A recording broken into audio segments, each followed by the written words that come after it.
Hi everyone, নতুন বছরের সন্ধ্যাবেলা শুভেচ্ছা। কেমন আছেন সবাই? এখন আমি শেয়ার করব একটা পিঠা বানানোর রেসিপি। এই পিঠাটা খুব ছোটোবেলা থেকেই খাচ্ছিলাম। আমার দাদি তৈরি করতো, খুব টেস্টি করে। এই পিঠাটা আমার ভীষণ পছন্দ। দুই রকমভাবে পিঠাটা তৈরি করা হয়।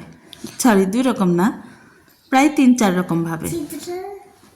পুলি পিঠা খেতে যেরকম মজা, এটা তৈরি করতেও কিন্তু খুব কষ্ট। আমি আজকে দুই রকমভাবে তৈরি করব। প্রথমত হলো মাংস দিয়ে আলু ভাজি করে ঝাল পিঠা তৈরি করব, যেটা বিকালবেলা সন্ধ্যায় খেতে খুবই ভালো লাগে। তবে এটা অবশ্যই গরম গরম খেতে হয়, ঠান্ডা হলে কিন্তু খেতে ভালো লাগে না। যখন আমার ঝাল কোনো কিছু খেতে ইচ্ছা করতো, বিশেষ করে শীতের সময়, এই পিঠাটার কথা মনে পড়ে যায়। আর আরেকটা রকম বানাবো, সেটা হলো মিষ্টি দিয়ে। সেটা হলো সুজি, বাদাম, খেজুরের গুড় সব কিছু দিয়ে একটা হালুয়া বানাই, সেটা আমি তৈরি করব। তবে কুলি পিঠা কিন্তু অনেক রকমভাবে বানানো যায়। কখনো আবার এগুলো ভেজে নিয়ে দুধের শিরার মধ্যে ভিজিয়ে খাওয়া যায়, কখনো এটা ভাপ দিয়ে খাওয়া হয়। মানে কি বলবো, এই পিঠাটা অনেক রকমভাবে কিন্তু খেতে ভালো লাগে। তবে আমার সবচেয়ে বেশি প্রিয় হলো এই মাংস দিয়ে আলু ভাজি করে এই ঝাল পিঠাটা। ঝাল পিঠা করা সহজ, আবার খুব কঠিন।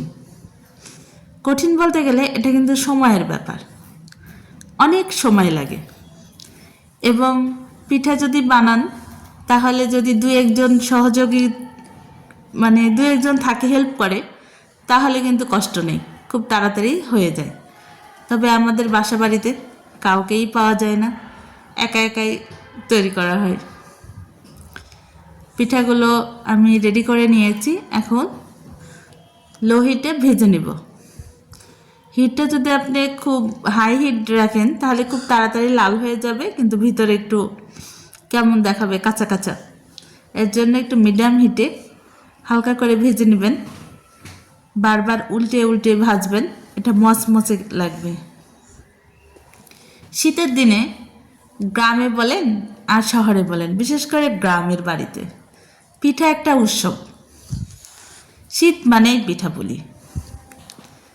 এই শীতের সময় বিভিন্ন রকম পিঠা খাওয়া হয়, যেরকম খেজুরের গুড় ওঠে টাটকা, ঘন করে দুধ দিয়ে। আমি কালকে চিতই পিঠা বানিয়েছিলাম, এর আগে বানিয়েলাম দুধ পাকান, সেই পিঠাটা খেতেও খুব ভালো লেগেছে। আজকে বানাচ্ছি কুলি পিঠা। কুলি পিঠা দুই রকমভাবে বানাচ্ছি, ঝাল দিয়ে বানাচ্ছি, মিষ্টি দিয়ে বানাচ্ছি, যে যেটা খায়।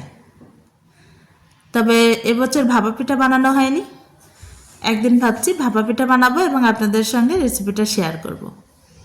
যাই হোক, কুলি পিঠা বানাতে এখানে আমি দিয়েছি চালের গুঁড়ো আর গমের গুঁড়ো দিয়েছি, মানে গমের আটা দিয়েছি খুবই কম পরিমাণ।